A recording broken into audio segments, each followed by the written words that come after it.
Hello, everyone out there in YouTube land. This is Phoenix Draconis, and this is Kaon Reviews.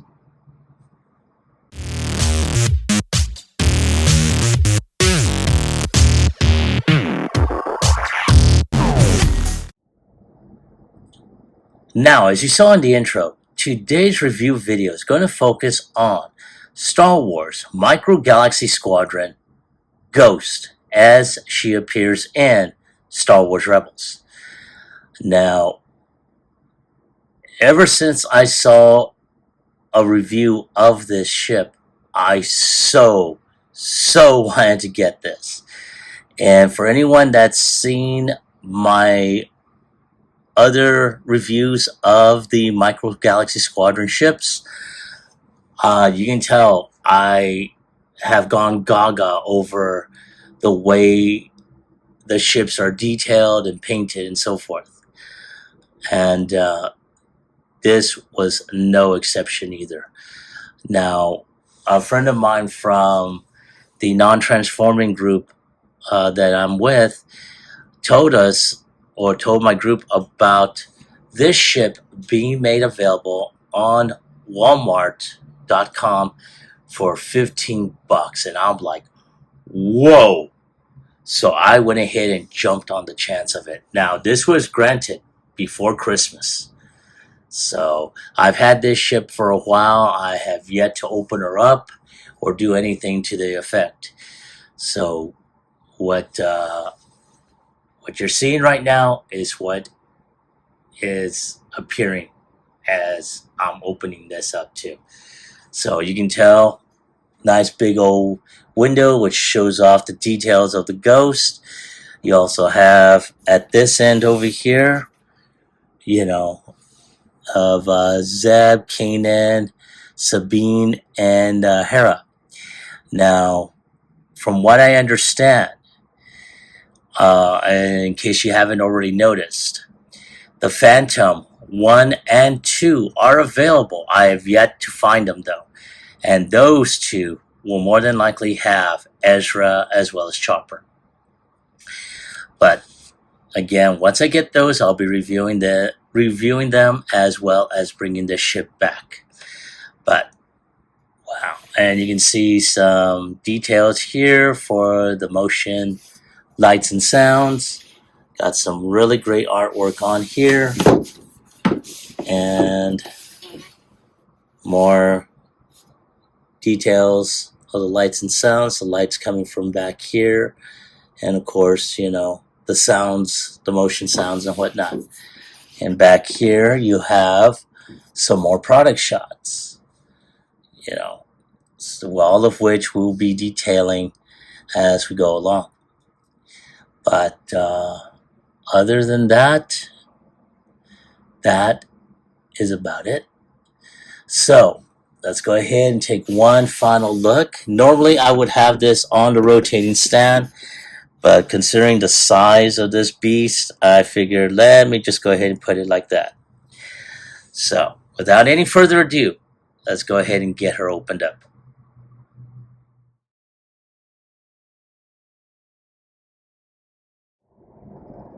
And there she is, outside of her box and ready to blast off into adventure.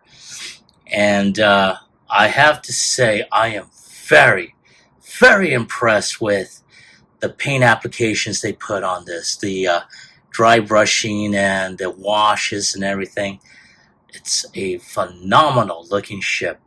And I have to say, and I'll probably do a comparison momentarily of both the Ghost as well as the Millennium Falcon that I did in my previous review. And man, the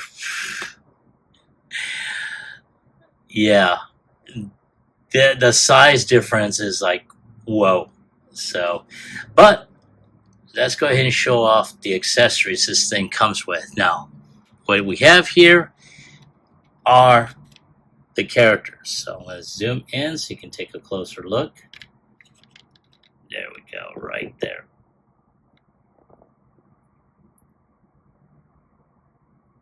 All right, so we have Zeb,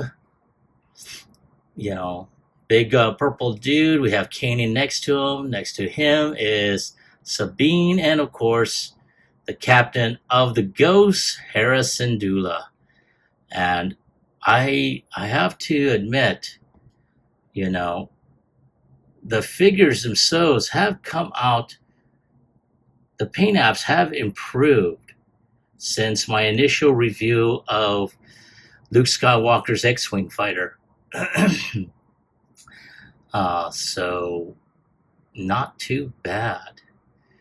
But these are the figures that it comes with. And let's get back to the ship. Now, in preparation for this review, I also went ahead and put in the batteries. Now, the batteries actually go in this section right here. So you need a Phillips screwdriver to unscrew this, open it up, and if I remember correctly, I believe it is 3 AAA batteries that it uses. And I'm just looking at the instructions just to be sure. Yes, 3 AAA batteries that it uses. But oh my God, let's take a look at this. This is, like I said, the paint job on this thing is really phenomenal. You know, even down to, you know, the panel lining on this thing. The details in terms of the side entrances here, oh my God. And even back here, you know, where you see, and I'm going to zoom in so you can take a look at that. And there is the entranceway from the Phantom or Phantom 2, whichever one you wind up getting, into the main ship. That is so awesome. And then, of course, there are lights and sounds. So you have 2 buttons here and here that you press. And you do see the lights up.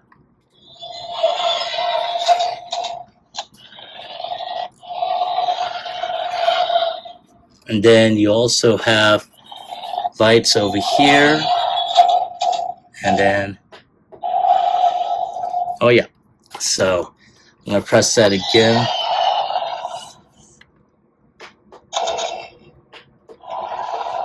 Right there in the cockpit.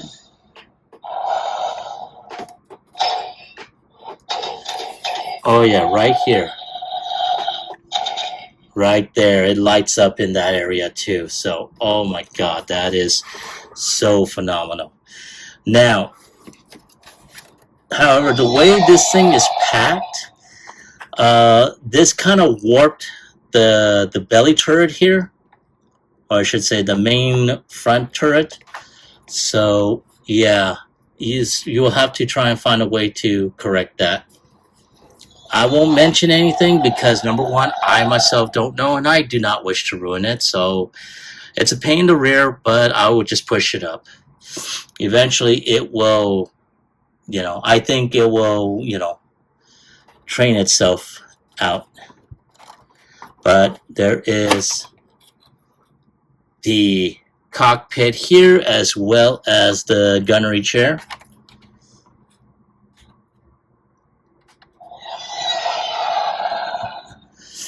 And so it does, I want to say it does, yeah, it does tend to turn left and right.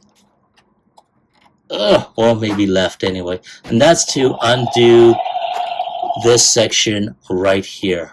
And that's, you know, the main cargo hold, as you can see. So I'm going to close that up.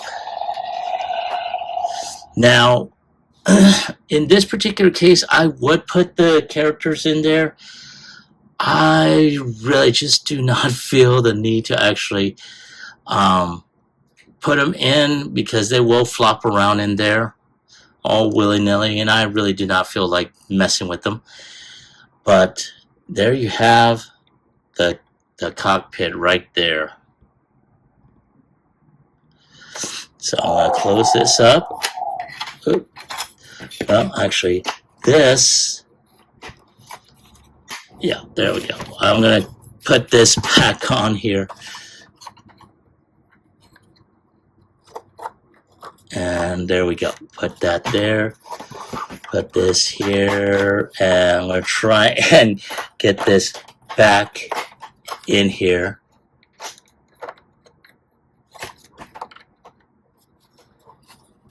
And there we go. And sorry, folks. This is how come I'm saying there. Oh, come on. Give me a moment, folks. I'm sorry. All right, I am back. Yeah, this cockpit does seem to come off real easy. Too easy for my taste. But that's snapped in there. Now, there is this top portion, which we'll include here. Now, this canopy does open up, as you see. And, oh, I should have put on the light. There we go. And as you can tell, there's the canopy there. Oh, I should say the gunnery cockpit. So that goes there. And it does go 360. Well, I should say 180. So right there, it goes 180. So not too bad. The gun goes up, goes down. Not too bad. But there's also more.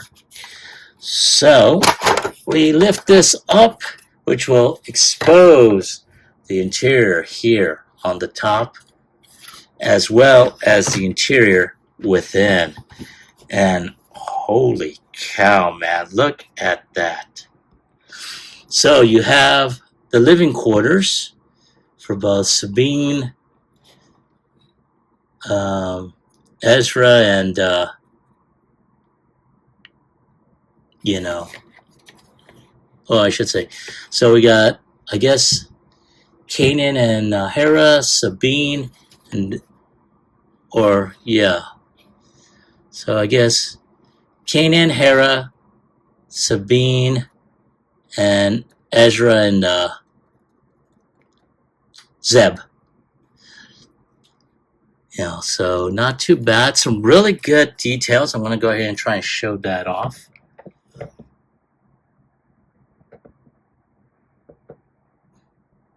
Great artwork by Lady Wren.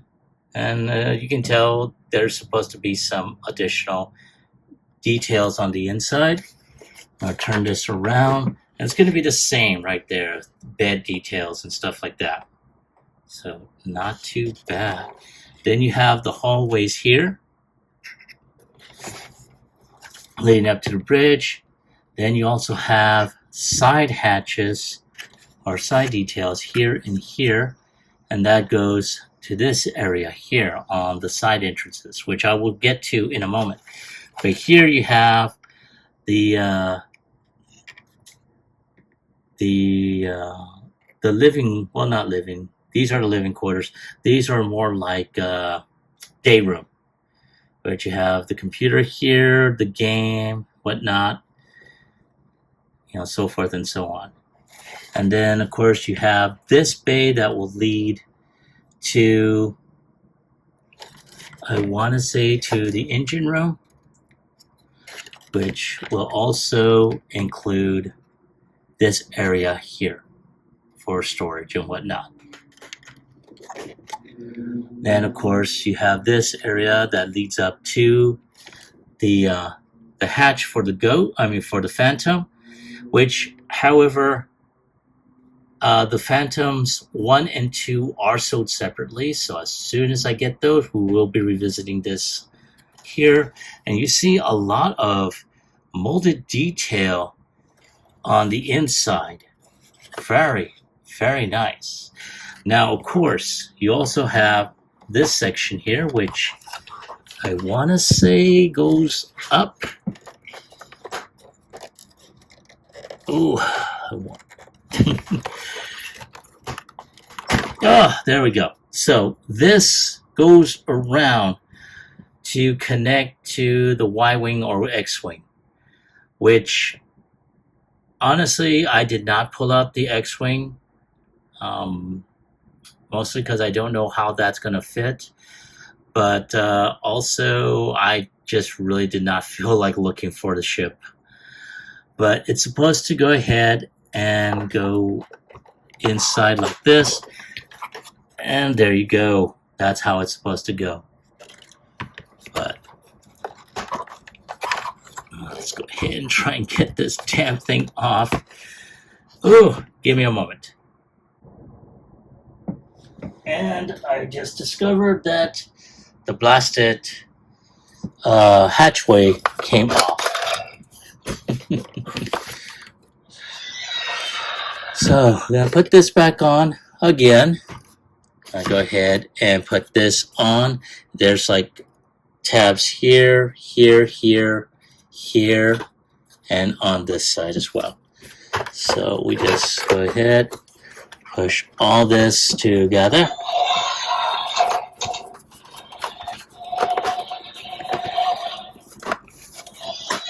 And snap this in here. All right, there we go. As you can hear, it's gonna go off because it's still in flight mode.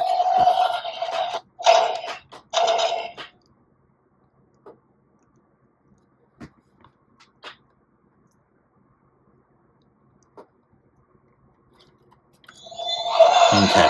So one of the other things I didn't get a chance to show as of yet is the underside, which has a lot of great molded detail. But in addition, it also has these landing struts, which, wow. And a lot of good molded detail on the inside panels, as well as inside the landing gear struts. So when you close these up, they just really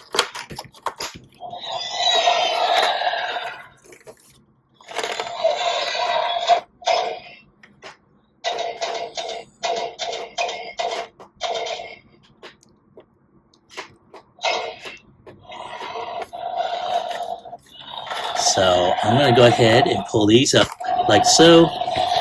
Do that again. And third time's a charm. Ugh.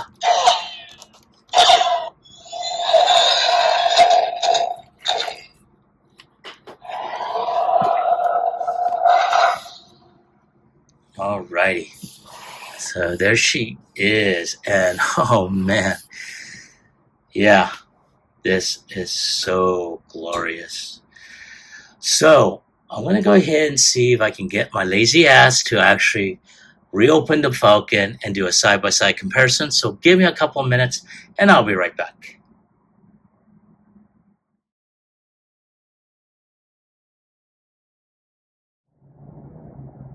All right, there they are side by side, and wow. Like I said, I honestly expected the Millennium Falcon to be a lot larger than the Ghost.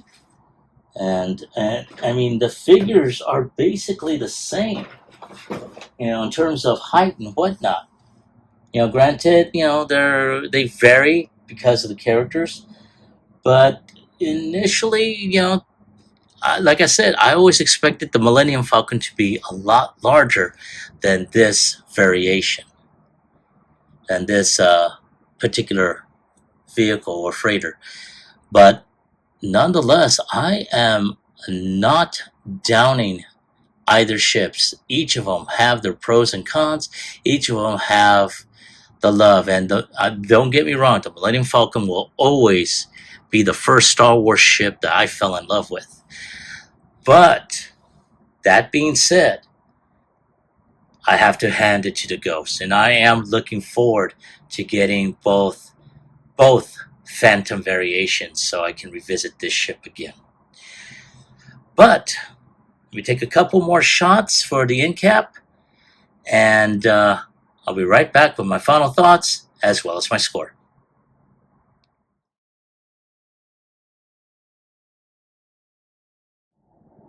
All right, there she is, all by her lonesome. And yeah. Now, going back to what I have mentioned previously, or I'm not really sure if I ever did mention it, but about a year or so ago, Hasbro had done the Star Wars HasLab for the Ghost for their legacy size figures, and I did put in the money for it. However, due to some financial issues, I had to go ahead and cancel my initial order. And so now that the Ghost is being ready to be shipped out, if not already, I'm kind of glad that I was able to get this version.